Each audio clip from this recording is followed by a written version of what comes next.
Fala, moçada! Tudo bem com vocês? Espero que sim. Eu sou a Tati Pontes e eu tô aqui mais uma vez para a gente compartilhar a palavra de Jesus. O Evangelho conforme eu estudo, aprendo e procuro praticar na minha vida. Hoje o Evangelho está em São Lucas, o capítulo é o 24, os versículos do 13 ao 35, que nos diz o seguinte: Nesse mesmo dia, eis que 2 discípulos viajavam para um vilarejo chamado Emaús, que ficava a uns 10 quilômetros de Jerusalém. Eles iam conversando sobre todas essas coisas que tinham acontecido. Enquanto conversavam e discutiam, o próprio Jesus se aproximou e se pôs a caminhar com eles. Mas os olhos deles estavam como que embaçados e não o reconheceram. Jesus lhes disse: Sobre o que vocês estão falando enquanto caminham? E eles pararam com o rosto triste. Um deles, chamado Cleofas, lhe disse: Será você o único estrangeiro em Jerusalém que não sabe das coisas que aí aconteceram nesses dias? Ele perguntou: Que coisas? Responderam-lhe: O que aconteceu com Jesus, o Nazareno, que foi um profeta poderoso em ações e palavras, diante de Deus e diante de todo o povo. Nossos chefes dos sacerdotes, nossas autoridades, o entregaram para que fosse condenado à morte e o crucificaram. Nós esperávamos que seria ele o libertador de Israel. Mas agora, além de tudo, já faz 3 dias que todas essas coisas aconteceram. Algumas mulheres do nosso grupo, porém, nos deram um susto. Elas foram de madrugada ao túmulo e não encontraram o corpo. Voltaram então dizendo que haviam tido uma visão de anjos, os quais diziam que Jesus está vivo. Alguns dos nossos também foram ao túmulo e encontraram as coisas como as mulheres tinham dito, mas não viram Jesus. Então ele lhes disse: Ó insensatos e lentos de coração, para acreditar em tudo que os profetas anunciaram. Será que não era preciso que o Messias sofresse tudo isso e entrasse na sua glória? E explicou-lhes o que dizia a respeito dele em todas as Escrituras, começando por Moisés e percorrendo todos os profetas. Quando estavam perto do vilarejo onde iam, ele deu a entender que seguiria adiante. Mas eles insistiam: Fique conosco, pois já é tarde e o dia está terminando. Então ele entrou para ficar com eles. E estando com eles à mesa, tomou o pão, abençoou, partiu e deu a eles. Então os olhos deles se abriram e o reconheceram, mas ele ficou invisível diante deles. E disseram um ao outro: Não é que o nosso coração ardia enquanto ele nos falava pelo caminho e nos explicava as Escrituras? Na mesma hora se levantaram e voltaram a Jerusalém. E aí contaram os reunidos, os 11 e seus companheiros, que diziam: Realmente, o Senhor ressuscitou e apareceu a Simão. E eles, por sua vez, contaram o que tinha acontecido pelo caminho e como haviam reconhecido ele ao partir do pão. Que palavra rica, hein? Os discípulos de Emaús. Primeiro, me justificar, andei sumidinha na semana passada, mas a serviço do reino, por isso não consegui estar aqui presente, mas sempre vivendo, proclamando, levando Jesus, por onde eu vou, por onde eu passo. Se não for aqui na partilha, pode ter certeza que eu estou levando ele, né, da forma que eu estou aprendendo, da forma que eu estou tendo a minha inteligência aberta por ele.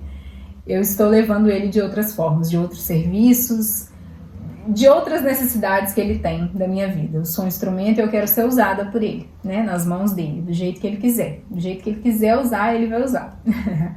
Mas, sobre nossa partilha de hoje, os discípulos de Emaús. Começa falando de 2 discípulos tristes, porque tudo que tinha acontecido com Jesus, mas eles revelam que sim, a dor de ter visto todo o sofrimento de Jesus, que caminhava conosco, tudo que ele passou, mas eles revelam no íntimo do coração deles o que realmente estava desanimando eles da vida, por isso que eles estavam de cabeça baixa ali naquele momento. Responderam-lhe: o que aconteceu com Jesus Nazareno, que foi um profeta poderoso em ações e palavras diante de Deus e diante de todo o povo.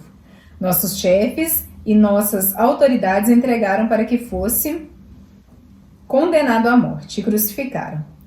Aí, isso foi triste, ponto. Mas o motivo da cabeça baixa, do desânimo e da tristeza é que nós esperávamos que seria ele o libertador de Israel. Mas agora, além de tudo, já faz 3 dias que todas essas coisas aconteceram. Aqui a gente tem um motivo pelo qual eu, você, nós, a galera, muitas vezes abaixamos a cabeça e desanimamos da caminhada. Porque a gente esperava. Eu esperava que fosse de outra forma. Eu esperava que o libertador de Israel, aquele povo esperava um libertador que ia ter um impeachment, ia derrubar do trono, né, os poderosos daquele tempo, ia chegando e limpando ali, todo mundo que seguiu ele até aquele momento ia ocupar, né, os lugares de destaque ali daquele reinado temporário, daquele curto espaço de tempo. Eles esperavam que seria dessa forma. Jesus ia chegar, ia sair a guerra, né, que a gente está vendo agora, a guerra pelo pedaço de terra, pelo pedaço de tempo, de momento, de coisas passageiras. Então eles esperavam, isso não aconteceu. Então a cabeça baixa, o desânimo, nossa, se quem a gente esperou não fez o que a gente esperou, não é nem... é não ter feito do jeito que eu esperei. Muitas e muitas vezes eu não vejo o agir de Deus na minha vida porque eu esperei de uma forma e eu não dou tempo e nem abro a minha inteligência. Eu sou igual esses aqui, né? Lenta, insensata e lenta.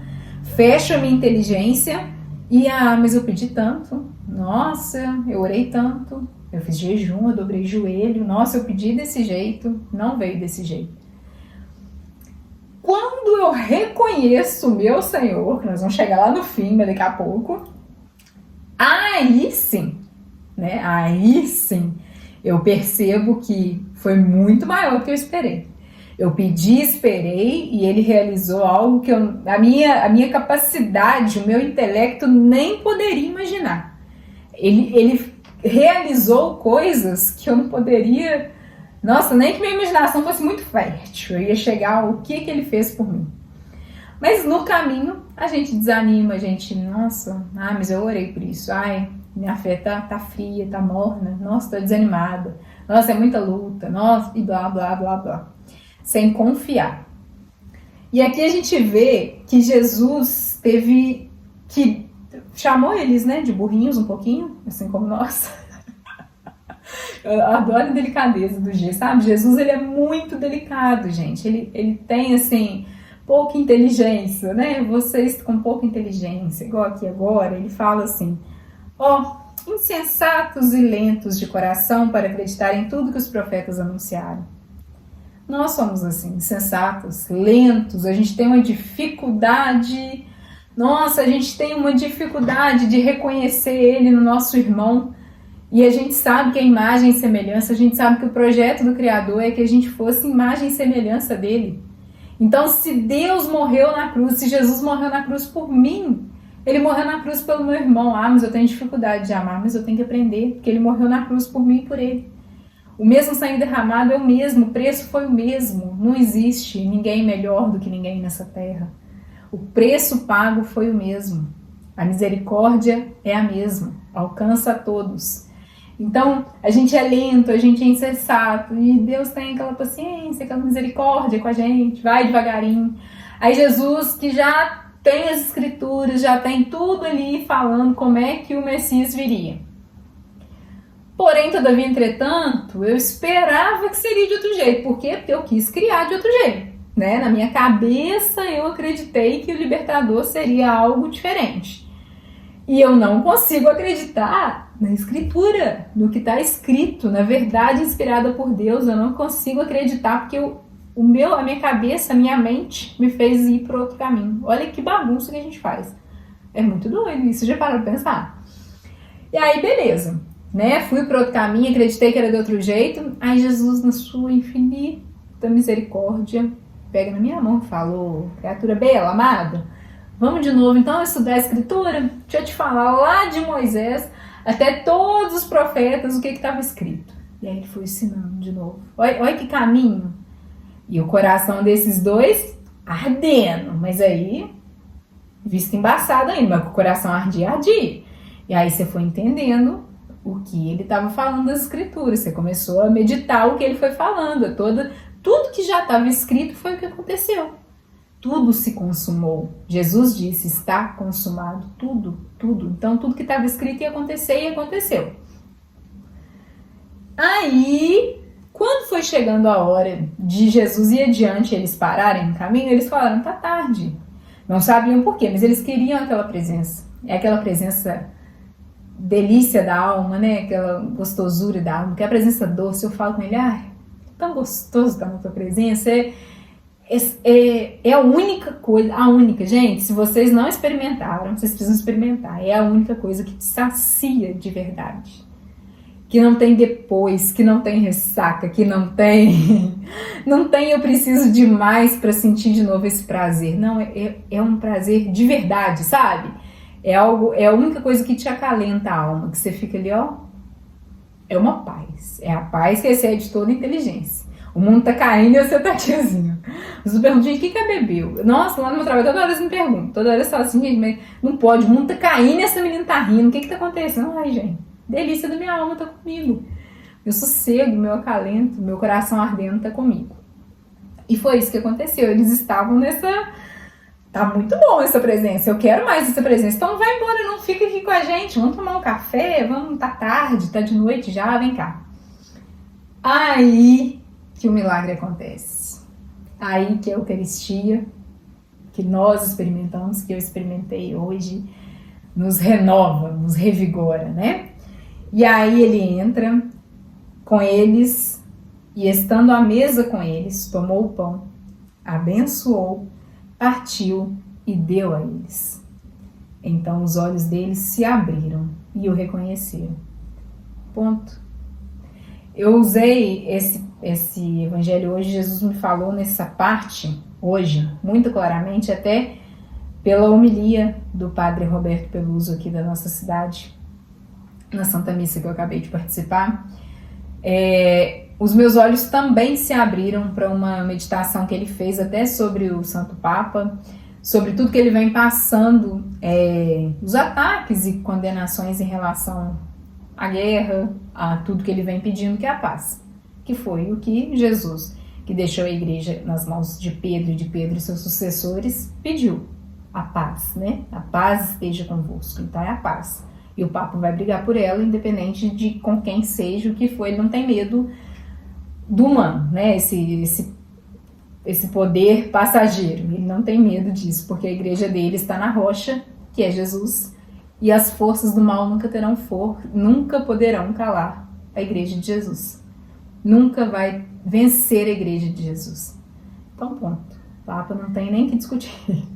Né? Mas o padre Roberto falou muito sobre isso, sobre a gente como cristão católico atacar a nossa igreja.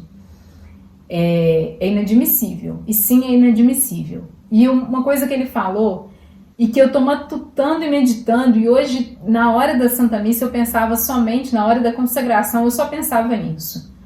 Como eu posso ser contra a Jesus que eu vejo ao partir do pão, que eu reconheço ao partir do pão? Eu não posso. Independente do ser humano que seja a pessoa que está consagrando aquela comunhão. Ali é Jesus. Se eu não reconheço Jesus ao partir do pão, eu preciso de uma catequese nova, eu preciso de pedir perdão dos meus pecados, eu preciso rever a minha fé, eu preciso rever no que eu acredito. Eu acredito na Santa Igreja Católica? Eu tenho acreditado e buscado professar a minha fé como ela deve ser? Porque se na hora do partir do pão eu consigo ver atrás da hóstia o padre que está ali, algo de muito errado está acontecendo no meu coração. Minha vista está embaçada, eu não estou enxergando, e pior, eu nem estou reconhecendo Jesus no partir do pão. Então isso me fez meditar assim, gritar na minha mente, tá gritando, tá martelando. E gente, reconheceram ao partir do pão. Não interessa em que momento que você esteja da sua fé. Não interessa quem é o sacerdote, ou o que fez, ou o que deixou de fazer. Pelas mãos dele, deixado por Jesus, sucessores de Pedro, Jesus estaria se renovando e vivendo ao nosso lado, caminhando conosco. Então, no partir do pão, reconheça Jesus. Se abra a esse amor, deixe seu coração arder e deixe frutificar, receba Jesus e saia levando, não guarde para você, receba. Gente, por favor, orem pela igreja, orem pelo Papa, orem pelos sacerdotes, orem por Israel, orem pela paz, que a gente possa pedir a paz do mundo. Não caia na cilada de ir no poder político, ir na briga pelo poder, por território. Israel, o povo que vive lá hoje, a grande maioria não é o povo que viveu aqui, não é o povo da promessa, não é o povo que acreditava que o coração ardia. O coração nem arde mais ao ver Jesus, o coração arde em saber que eu posso brigar por esse território, eu posso vencer esse território, eu posso ficar com esse território. Para quê? A custo de quê? Levando quantas pessoas à morte? Para quê? Tantos inocentes, para quê? Vamos pedir a Deus a graça de orar pela paz. Em Israel, na França, nos Estados Unidos, no Brasil, na África. Orar pela paz. Orar por Jesus. Orar para que cada canto desse mundo ele seja reconhecido ao partir do pão. Que o nosso coração continue ardendo e em brasas a gente possa levá-lo para que ele seja reconhecido. Ele conta com a gente. Ele conta com a gente. Se as pessoas não estão vendo Jesus mais aqui na Terra, é porque a gente não está levando. Ontem, meu professor de teologia, antes do almoço, falou uma frase que eu tô igual a Santa Bernadette, quando Nossa Senhora revelou para ela que era Imaculada Conceição, que ela ficou repetindo para não esquecer: eu sou Imaculada Conceição, eu sou Imaculada Conceição. Eu tô repetindo para me não esquecer. Senhor, dai pão a quem tem fome e dai sede de justiça a quem tem pão. Se o meu irmão que tem fome não tem pão, precisar de alimento, o Senhor me der sede de justiça, o alimento do meu irmão que precisa de pão não falta. Porque eu tenho pão, mas eu tenho sede de justiça. Eu posso repartir o meu pão. Eu posso dividir o meu pão. E eu vou entender que o meu irmão que não tem pão, ele é igual a eu. Ele vale o mesmo preço que eu valho. O mesmo valor que eu tenho, ele tem. Nós dois custamos o sangue de Jesus na cruz. Isso não pode ser em vão. Leve Jesus do jeito que você puder, do jeito que você conseguir, com um sorriso que seja mais leve. Não deixe as pessoas acreditarem que não tem mais jeito, porque tem. O coração vai embrasar. Quando elas sentirem Jesus, é a presença de Jesus. É a presença de Jesus. Você precisa levar a presença de Jesus. É outra coisa que eu aprendi ontem no curso também que eu achei lindo. Que o centro da visita de Nossa Senhora é Isabel. Falando, né, muitas pessoas falaram, mas questionando, né, eu gosto muito do professor explicando teologia, porque eles são historiadores, eles têm todo o embasamento ali da história, de pesquisas e de pessoas que buscaram isso para trazer para a gente mais fácil. E ele falando que o centro era, mas ela foi ajudar Isabel no resguardo, foi ajudar com a criança, foi ajudar... Não, se Isabel estava no 6º mês, Maria ficou 3 meses com ela, foi só completar os 9 meses. A gente nem sabe se João Batista tinha nascido quando Maria foi embora. Mas Maria foi a Isabel para mostrar a ela as maravilhas que Deus tem operado nas vidas, nas nossas vidas. Operou na vida de Maria e que estava operando na vida de Isabel. Isso que uma pessoa cheia da graça faz, transbordando na graça faz. Eu não posso estar radiante vivendo esse amor, essa história de amor e guardá-la para mim. É de graça. E quanto mais eu compartilho, mais multiplica. Não divide. O amor de Jesus, o amor de Deus por nós, ele não é dividido, ele é multiplicado. Quanto mais pessoas forem tocadas por esse amor, mais e mais pessoas o reconhecerão a partir do pão, porque a gente vai ter sede de justiça e vai levar esse pão. Eu quero muito, muito que essa seja a nossa oração. Eu quero muito pedir ao Senhor para que me fortaleça para essa oração. E que a gente sempre não se preocupe com o que o outro fez ou deixou de fazer, com o que o outro entregou ou deixou de entregou. Mas e eu? Estou fazendo? Estou entregando? Posso fazer mais? Até aqui eu dou conta, então aqui eu preciso de ajuda, vamos junto fazer? É sobre isso. Quanto mais pessoas o reconhecerem, mais ele será reconhecido no partir do pão. Amém? Tenha uma excelente semana, moçada, e até semana que vem.